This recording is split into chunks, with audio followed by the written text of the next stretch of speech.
Okay, so Kelsey Grammer in a British Christmas film, a comedy. This seems to have everything that I am going to absolutely love. Unfortunately, it's very average. This is not a bad film, but by no means would I consider this to be a very entertaining top of my list of recommendations film, despite the amazing cast and beautiful set designs, or maybe locations. I'm not 100% sure how much of this was filmed on location, but that's by the by for now.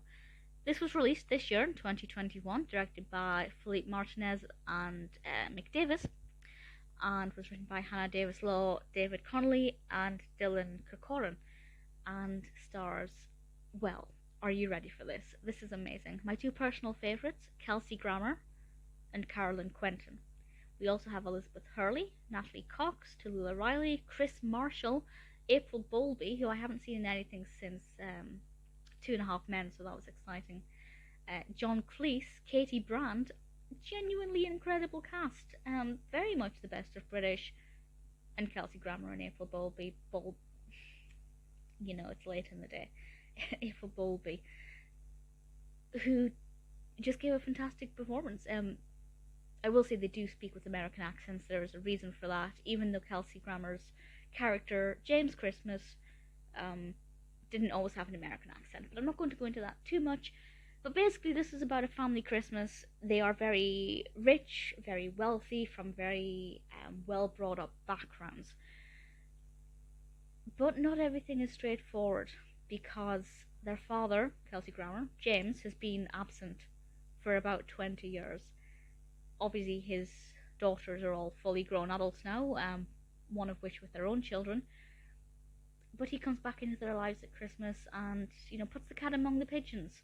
And their very stressed, uptight Christmas begins to fall apart at the seams as nothing begins to go to plan. Somebody brings along a new boyfriend. James brings along Jackie, played by April Bowlby. Nothing is going to plan, and everything is just chaotic. It is quite a nice story about sisters coming together to listen to their father and what he has to say, because it's time for him to say why he went away, why he left, why he moved to America, and to clear up some misconceptions as well, which I think is really lovely. It's that aspect of the narrative development was really good. There were some things that I thought were quite funny. There are certain characters who are the butt of humour a lot, and it works really well.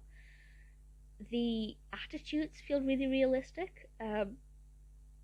John Cleese's character, John Christmas, who I believe is the brother of James. There are a lot of people in this, all family in one way or another. It does take me a minute to remember whose relationship is whose. That's a terrible phrase. You know what I mean? He has a very interesting attitude towards him. And then obviously his ex-wife is putting up a bit of a front. Elizabeth Christmas, Quentin.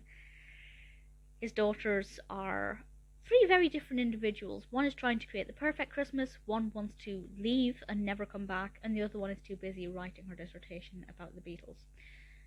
It's really good in that aspect. It's got a lot going into it. But where it let me down was the comedy. Now, I said it does have some funny bits, and it does, but I'd say that's 5% of it.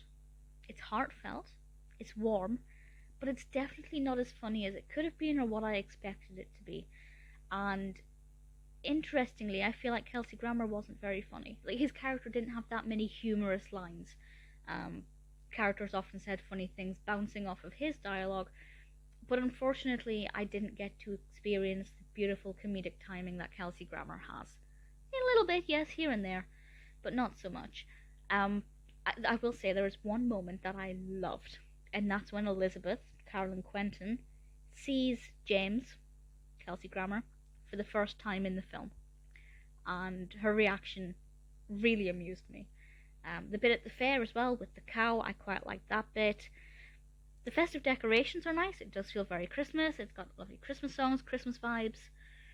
It seems to tick all of the right boxes, but it's missing a spark, and that's why it let me down, because it sounded like and looked like it was going to be amazing.